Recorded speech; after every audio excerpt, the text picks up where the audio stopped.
No más de un minuto más tarde, su carro ya no estaba allí. Lo peor es que en ese llavero estaban las llaves de su casa, y tuvo un sentido de desesperación por la estupidez que había cometido al dejar las llaves en el carro. Llamó a la policía para reportar el robo del carro, la cual le dijo que comenzaría la búsqueda del vehículo. Al otro día, y para sorpresa de todos, su automóvil estaba estacionado frente a su casa, bien lavado, brillante, limpio, con el tanque de gasolina lleno y con una nota que decía: siento muchísimo que tuve que llevarme su carro. Tenía una verdadera emergencia y necesitaba un vehículo. Discúlpeme y tenga la bondad de aceptar la tarjeta de regalo adjunta para que usted y su esposa vayan este fin de semana a comer en el hotel más lujoso de la ciudad.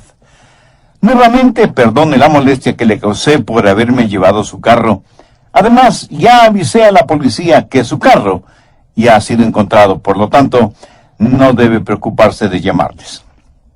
Así que él y su esposa ese fin de semana fueron al hotel más lujoso de la ciudad y se dieron un verdadero banquete. Y de noche, cuando regresaron a su casa, la encontraron totalmente vacía. El astuto ladrón del carro había hecho copias de todas las llaves de la casa, invirtió un poco de dinero en la compra de la tarjeta para que fueran a comer y tuvo todo el tiempo del mundo para dejar la casa totalmente vacía y limpia. Y aunque esto de que a uno le roben la casa no es motivo de risa, lo que les acabo de contar sirve para enfocar el tema de hoy: un ladrón en la noche. Bien, veamos 1 Tesalonicenses 5 desde el verso 1. Pero acerca de los tiempos y las ocasiones no tenéis necesidad, hermanos, de que os escriba, porque vosotros sabéis perfectamente que el día del Señor vendrá así como ladrón en la noche, que cuando digan paz y seguridad, entonces vendrá sobre ellos destrucción repentina, como los dolores a la mujer encinta, y no escaparán. Mas vosotros, hermanos, no estáis en tinieblas, para que aquel día os sorprenda como ladrón. Porque todos vosotros sois hijos de luz e hijos del día. No somos de la noche ni de las tinieblas. Por tanto, no durmamos como los demás, sino velemos y seamos sobrios. Pues los que duermen, de noche duermen, y los que se embriagan, de noche se embriagan. Pero nosotros que somos del día, seamos sobrios, habiéndonos vestido con la coraza de la fe y amor, y con esperanza de salvación como yelmo. Porque no nos ha puesto Dios para ira, sino para alcanzar salvación por medio de nuestro Señor Jesucristo, quien murió por nosotros para que, ya sea que velemos o que durmamos, vivamos juntamente con Él. Por lo cual, animaos unos a otros, y edificaos unos a otros, así como lo hacéis. Amigos, debemos estar listos para el regreso del Señor Jesucristo. ¡Qué increíble es este tiempo cuando estamos viviendo entre el monte Calvario y las faldas teñidas de sangre y el monte Sión bañado con la gloria de Dios! Estamos viviendo entre la crucifixión y la coronación de nuestro Salvador, y debemos estar listos para que cuando Él regrese nos encuentre revestidos de su justicia. En este mensaje de Tesalonicenses hay 4 cosas que necesitamos entender. Primero, hay algo que debe esperar. Será un día sorpresa y sorprendente. Mire nuevamente los versos 1 y 2. Pero acerca de los tiempos y las ocasiones, no tenéis necesidad, hermanos, de que os escriba, porque vosotros sabéis perfectamente que el día del Señor vendrá así como ladrón en la noche. El ladrón llega durante la noche, sorpresivamente. Ningún ladrón le escribe y le dice: el señor fulano de tal, hoy a las 2 de la mañana voy a robar su casa. No, el ladrón llega a robar el momento más inesperado. Así será la venida del Señor Jesucristo. Y por favor note que Pablo no está fijando ninguna fecha, pero sí hace énfasis en 2 cosas: la certidumbre de su venida y la incertidumbre de su venida, porque no sabemos cuándo vendrá, porque vendrá como ladrón en la noche. Busque Hechos 1, desde el verso 6. Entonces los que se habían reunido le preguntaron, diciendo, Señor, ¿restaurarás el reino de Israel en este tiempo? Y él les dijo, no os toca a vosotros saber los tiempos o las sazones que el Padre puso en su sola potestad. Escucha atentamente lo que voy a decir. Cualquier persona de cualquier religión o de cualquier denominación que dé una fecha exacta para el retorno del Señor Jesucristo, no solo que está mintiendo, sino que está desobedeciendo al Señor. En 1988, un religioso escribió un librito titulado 88 razones de por qué Jesús vendrá en 1988. Como Jesús no vino en 1988, ese hombre se volvió en el hazmerreír de todos, especialmente de los incrédulos. Otros han dicho que Jesús retornaría en 1996, en el año 2000, en el 2006, en el 2011, y seguirán dando fechas, y seguirán demostrando que son mentirosos y desobedientes, porque como Jesús dijo, del día y la hora nadie sabe, ni aun los ángeles de los cielos, sino solo mi Padre. Pero aun cuando no sepamos la fecha, tenemos esa sensación de que estamos viviendo al borde de la eternidad. Y cada día que pasa nos pone más cerca de la venida del Señor, y Él regresará en el momento justo. Jesús nació a tiempo, murió en la cruz a tiempo, resucitó entre los muertos a tiempo, ascendió a los cielos a tiempo. Por lo tanto, su regreso será también a tiempo. Ni se adelantará ni se atrasará, porque, como lo dijo el apóstol Pedro, con el Señor un día es como 1000 años y 1000 años como un día. Se acerca un día conocido como el día del Señor, y será un tiempo problemático, porque en ese día Dios derramará su ira sobre este mundo. Este mismo momento, las furiosas aguas de la ira de Dios están golpeando constantemente la represa de su misericordia. Al presente, Dios retiene su ira. ¿Por qué? Porque, de acuerdo al apóstol Pedro, el Señor no quiere que ninguno perezca, sino que todos procedan al arrepentimiento. Segundo, usted puede escapar de una destrucción súbita. En los versos 3 y 4, cuando Pablo está hablando de ellos, se refiere a los no salvos. Ellos no escaparán de la destrucción repentina. Pero si usted es un creyente en el Señor, sí escapará de esa destrucción súbita. Cuando iban a crucificar al Señor Jesucristo, le hicieron caminar por lo que se conoce como la vía dolorosa. En esa vía estaban algunas mujeres llorando. Al verlas, Jesús les dijo, hijas de Jerusalén, no lloréis por mí, sino llorad por vosotras mismas y por vuestros hijos. Cuando llegue el día del Señor será un día solemne. Busque Joel, capítulo 2, versos 1 y 2.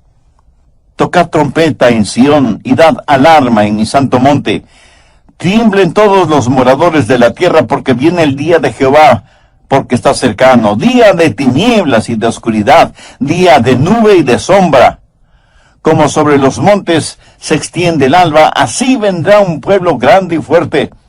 Semejante a él no lo hubo jamás, ni después de él lo habrá en años de muchas generaciones.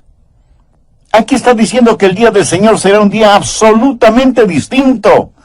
Nunca ha habido un día como ese y nunca lo habrá.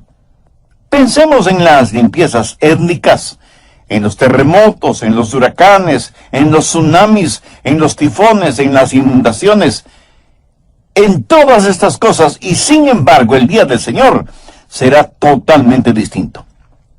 Jeremías 30:7 dice, ¡ah, cuán grande es aquel día! Tanto que no hay otro semejante a él, tiempo de angustia para Jacob, pero de ella será librado.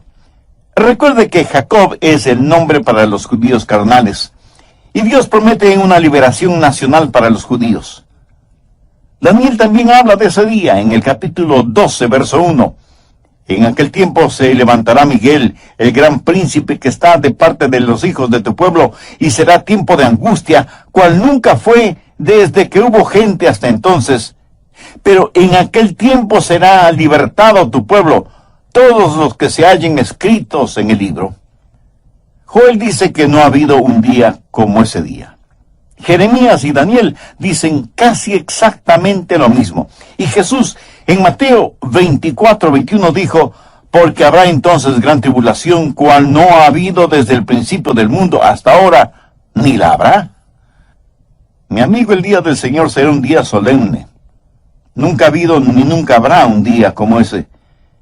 Y necesitamos escapar de ese día.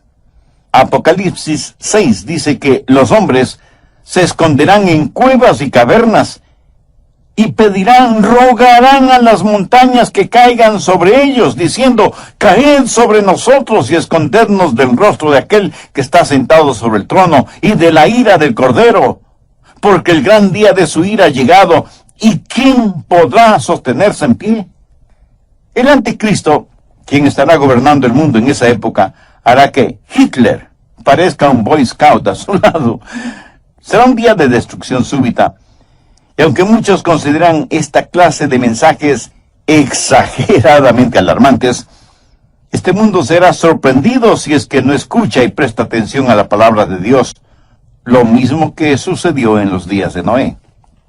Esta es una de las razones por las que no creo que la iglesia va a pasar por la tribulación, porque la gran tribulación no es tiempo de paz y seguridad. El tiempo de paz y seguridad es cuando llegue ese día y seamos librados de experimentarlo. Mateo 24, desde el verso 36.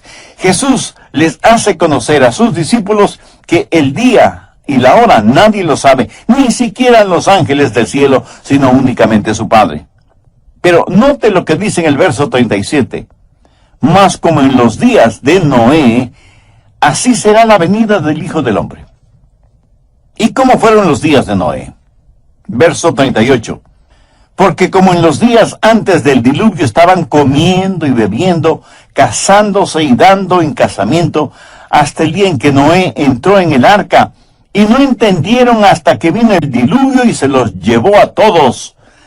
Así será también en la venida del Hijo del Hombre.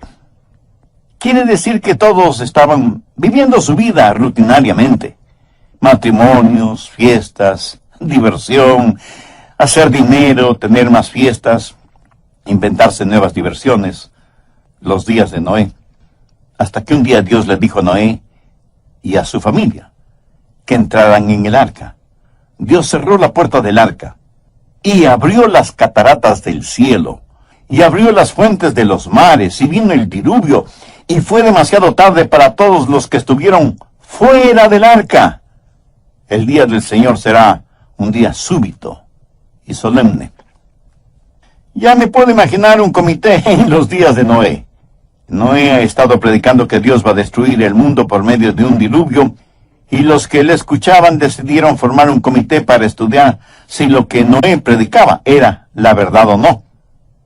En el comité tuvieron a un científico, el doctor Francisco Formaleído, a un filósofo, el doctor Flavio Sabelotodo, y a un religioso, el reverendo Ernesto Rasquemeloído. Y ellos tuvieron un simposio para determinar si iba o no iba a llegar un diluvio. Y le preguntaron al doctor Formaleído, doctor, ¿habrá un diluvio? Y él contestó, bueno, la ciencia no puede hablar de esas cosas porque, como saben, nosotros trabajamos con pruebas empíricas, pero sí puedo decir que desde el tiempo que tenemos una historia registrada, nunca ha habido una ruptura en el reino de la ley natural. Así que desde un punto de vista científico, es muy dudoso que tengamos esto llamado diluvio.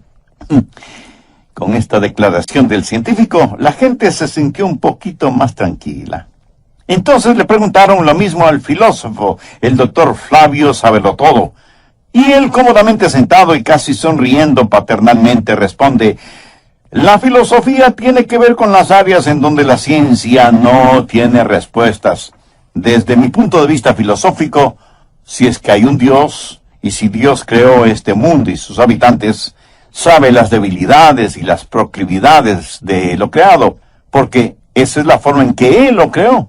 Y Él no va a destruir su propio trabajo. Así que, con todo el valor de la filosofía, declaro que no habrá ningún diluvio. Y la gente sonrió, dando un gran suspiro de alivio.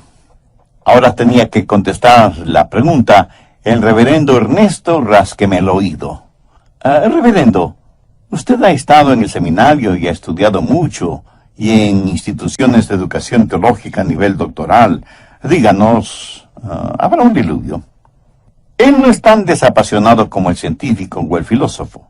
De hecho, él está tan disgustado que su rostro está más rojo que un tomate maduro, y señalando con el dedo a quien le hizo la pregunta, responde con evidente ira: usted no es más que un fanático religioso, falto de la más elemental educación teológica, que con su pregunta lo único que está haciendo es difamar el carácter de Dios.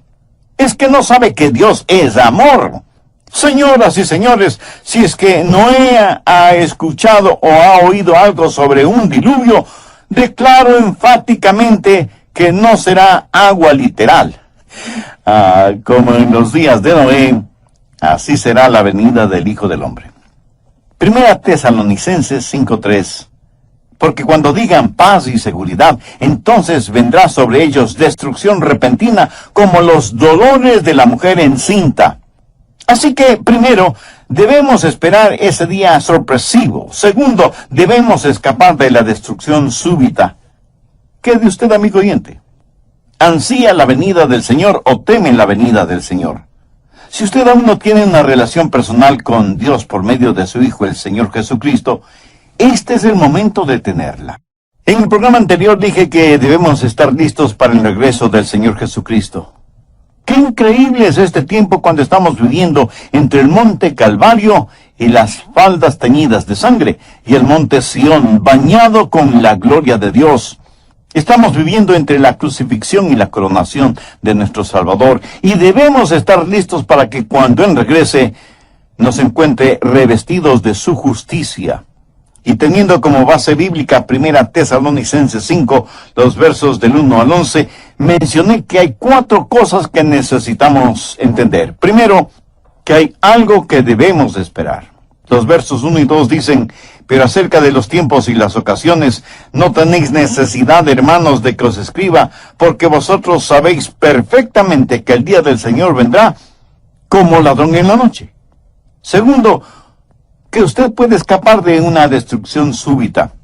Bien, le invito a tener su Biblia y un cuaderno de notas a la mano para proseguir con el estudio bíblico de hoy. Le aseguro que será muy bendecido. Tercero, debemos soportar las tinieblas circundantes. Los versos del 4 al 9 de Primera Tesalonicenses 5 dicen: mas vosotros, hermanos, no estáis en tinieblas, para que aquel día os sorprenda como ladrón. Porque todos vosotros sois hijos de luz e hijos del día. No somos de la noche ni de las tinieblas. Por tanto, no durmamos como los demás, sino velemos y seamos sobrios.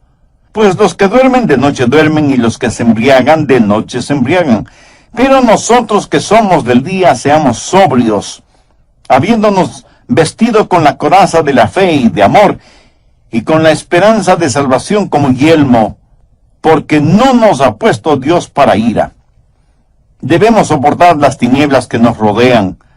Nuestro mundo actual está en tinieblas, tinieblas morales, tinieblas espirituales, tinieblas sociales, tinieblas políticas y aún tinieblas religiosas. No podemos darnos el lujo de quedarnos dormidos, aunque el mundo esté dormido. Es más, parece que el mundo hubiera sido cloroformado por Satanás y está en estado de estupor moral y espiritual. Como hijos e hijas de Dios, ¿qué podemos hacer? Primero, saber lo que está pasando y despertarse.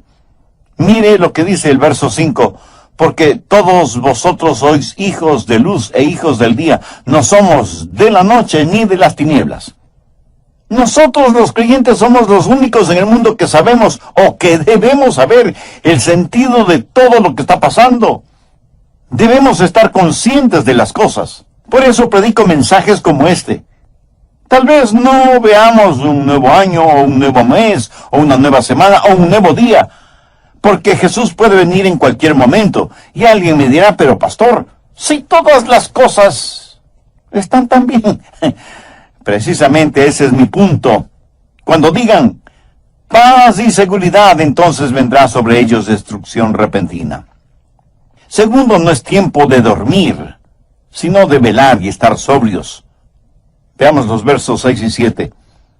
Por tanto, no durmamos como los demás, sino velemos y seamos sobrios, pues los que duermen de noche duermen, y los que se embriagan de noche se embriagan. Me da la impresión de que muchos van a sus respectivas iglesias con un rótulo que dice, favor no molestar. Yo espero que este mensaje no haya sido como una canción de cuna para usted, sino como una llamada de atención, como el toque de una diana, como un reloj despertador. El escenario está listo, y la segunda venida de Cristo no es una teoría que debe ser discutida, sino una verdad que debe ser vivida. No estamos supuestos a ponernos largos mantos blancos e irnos a sentar en el pico de una montaña.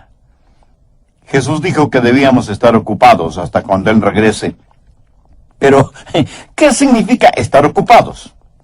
Si usted tiene una ocupación, ese es su trabajo. Manténgase ocupado. Dé a conocer al mundo su relación con Jesucristo. Tercero, no solo debemos estar alertas, estar despiertos y ser sobrios, sino que además debemos estar vestidos con la ropa apropiada. Mire el verso 8. Pero nosotros que somos del día, seamos sobrios, habiéndonos vestido con la coraza de la fe y de amor, y con la esperanza de salvación como yelmo. Hay dos cosas que cada creyente debe tener siempre. Primero, tener un corazón justo. Esa es la coraza de fe y de amor que cubre su corazón. Si usted ama a Jesús, usted debe amar a los demás. Usted debe poner su fe en donde Dios puso sus pecados, en el Señor Jesucristo. Esa es la coraza que necesita llevar siempre. Si no la tiene, mi amigo, usted no está listo para enfrentar estos días tenebrosos.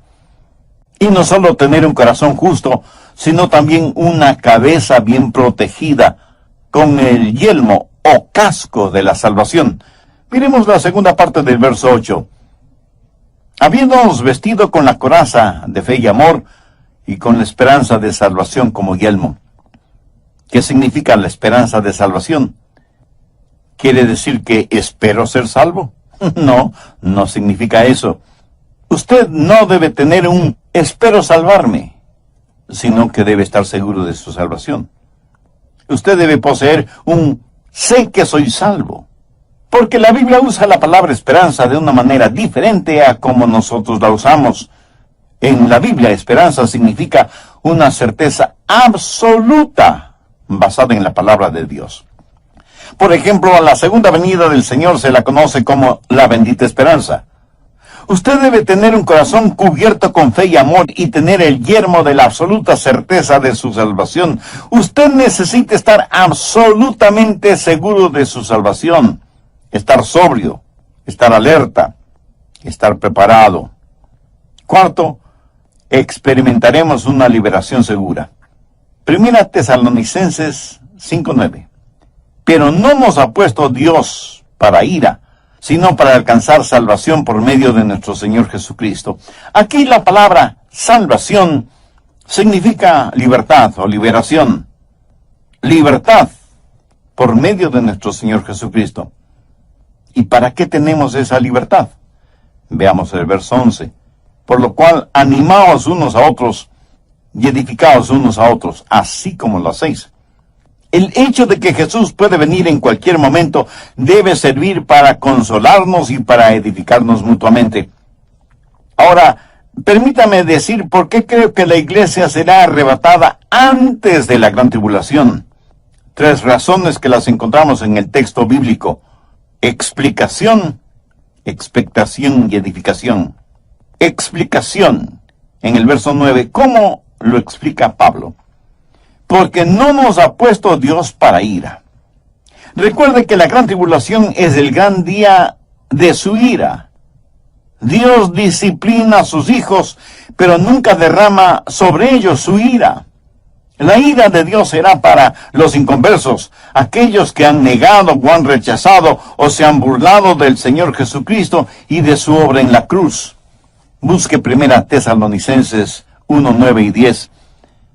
Porque ellos mismos cuentan de nosotros la manera en que nos recibisteis y cómo os convertisteis de los ídolos a Dios, para servir al Dios vivo y verdadero, y esperar de los cielos a su Hijo, al cual resucitó de los muertos, a Jesús, quien nos libra de la ira venidera. Los ejemplos clásicos.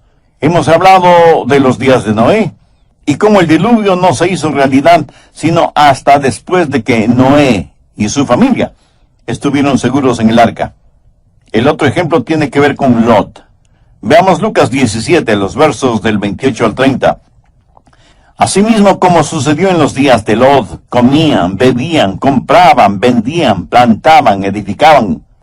Mas el día en que Lot salió de Sodoma, llovió del cielo fuego y azufre, y los destruyó a todos. Así será el día en que el Hijo del Hombre se manifieste. En los días de Lot, la gente vivía desaprensivamente. Comían, bebían, hacían negocios, se divertían, y sus diversiones estaban marcadas por perversiones sexuales. Hay que notar que los días de Lot estaban también marcados por prosperidad económica. El mercado de valores estaba en la cúspide cuando cayó fuego y azufre sobre Sodoma y Gomorra. Y alguien seguramente me preguntará, Pastor Rogers, ¿cómo sabe usted que era así? Buena pregunta. Busque Ezequiel 16:49. He aquí que esta fue la maldad de Sodoma tu hermana: soberbia, saciedad de pan y abundancia de ociosidad tuvieron ella y sus hijas, y no fortaleció la mano del afligido y del menesteroso. Pero lo peor eran las abominaciones sexuales, pecado del cual no se avergonzaban. No lo cometían en oscuros callejones, sino que lo exhibían en las calles principales, sin ni siquiera sonrojarse. Como tenían en abundancia, parece que no tenían necesidad de trabajar. Y no solo tenían abundancia de pan, sino también abundancia de ociosidad. Tenían tremenda prosperidad económica, pero también habían llegado a lo más profundo de las perversidades sexuales. Jesús dijo, como en los días de Noé, como en los días de Lot. Antes de que el diluvio llegara, Dios sacó a Noé y lo puso juntamente con su familia en el arca. Antes de destruir a Sodoma y Gomorra con azufre y fuego, el ángel le dijo a Lot que debía salir de la ciudad porque mientras él estuviera en la ciudad, el ángel nada podía hacer. Dios no derramaría su ira sobre este hombre Lot, a pesar de que Lot, aunque creía en Dios, estaba totalmente viviendo en medio de un ambiente mundano. Noé fue puesto en la seguridad del arca antes del diluvio. Lot fue sacado de la ciudad antes de que fuera destruida con fuego y azufre. Así que en primer lugar tenemos una explicación. No nos ha puesto Dios para ira. Expectación. Veamos 1 Tesalonicenses 5:10. Quien murió por nosotros para que, ya sea que velemos o que durmamos, vivamos juntamente con Él. Note cómo Pablo se incluye en esta espera. ¿Por qué? Porque Pablo esperaba el regreso de Jesús en su época, en sus días. ¿Estaba Pablo equivocado? De ninguna manera. Retrocedamos a 1 Tesalonicenses 4:17. Luego nosotros los que vivimos seremos arrebatados juntamente con ellos. ¿Lo ve? Seremos arrebatados. Significa que Pablo se incluía en este evento. Y esto fue hace más de 2000 años. O sea que ellos en ese tiempo ya estaban viviendo al borde de la eternidad. Exactamente como nosotros ahora. El apóstol Juan en su primera epístola dice, hijitos, ya es el último tiempo. Y así como Pablo esperaba a Jesús, nosotros también debemos esperarlo. Ahora escúcheme bien. Este es el punto. Si la tribulación sucede primero, entonces no esperamos a Cristo, sino al anticristo. Pablo estaba esperando al Señor Jesucristo. Cuando usted está esperando que llegue la tribulación, eso significa que no está mirando hacia arriba, sino a su alrededor. Edificación. Una vez más veamos 1 Tesalonicenses 5:11, por lo cual animaos unos a otros y edificaos unos a otros, así como lo hacéis. El hecho de que Jesús puede retornar en cualquier momento debe servirnos de consuelo y de gran edificación. Si yo creyera que la iglesia va a experimentar esos días terribles que Jesús, Jeremías, Daniel y Joel dicen que nunca ha habido un tiempo como ese y que nunca lo habrá, ¿cree usted que eso me animaría? ¿Me edificaría? ¿Cree que yo estoy orando porque llegue la tribulación? No, mi oración es, sí, ven, Señor Jesús. Estoy esperando el sonido de la trompeta en cualquier momento. Así como Dios le dijo a Noé que entrara en el arca, así como Dios le dijo a Lot que salga de Sodoma, un día Él me dirá, Adrián, ven junto a mí. Y la trompeta sonará, y me encontraré con mi amado Salvador en el aire, en un abrir y cerrar de ojos. Este es un asunto completamente serio. Tal vez muchos de ustedes estarán pensando que debía haber predicado sobre algún otro asunto más liviano. Les recuerdo que no estoy aquí para hacerle cosquillas en sus oídos espirituales, sino para enseñarle la palabra de Dios tal y como es la palabra de Dios. Debemos esperar un día sorpresivo, debemos escapar de la destrucción súbita, debemos soportar las tinieblas que nos rodean y podemos experimentar una segura liberación. Y me pregunto, ¿cuántos de ustedes que me escuchan pueden decirme, Pastor Rogers, si Jesús viniera este momento súbitamente para llevar a su iglesia, yo estoy listo para ir a su presencia? Si usted puede decir eso con absoluta seguridad, eso significa que tiene a Cristo en su corazón, que se ha arrepentido de sus pecados y que tiene una vida nueva en el Señor Jesucristo. Significa que ha nacido de nuevo. Y porque ha nacido dos veces, un nacimiento físico, biológico y un nacimiento espiritual, morirá una sola vez.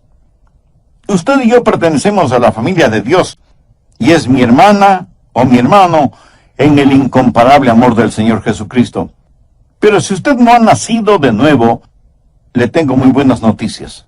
Hoy mismo puede ponerse la coraza de la fe y de amor y el yelmo de salvación. Puede ser salvo hoy y por toda la eternidad si cree sinceramente en Jesús y deposita toda su confianza en Él. Voy a orar una oración y le invito para que usted con sus propias palabras la repita. Puede orar en voz alta o en voz baja o silenciosamente si así lo prefiere. Pero lo importante es que su oración la diga con fe, con sinceridad, con convicción, sabiendo que Dios ve la intención y la motivación de su corazón. Querido Dios, sé que me amas y quieres salvarme. También sé que como pecador lo que merezco es tu juicio, lo que merezco es que derrames tu justa ira sobre mí.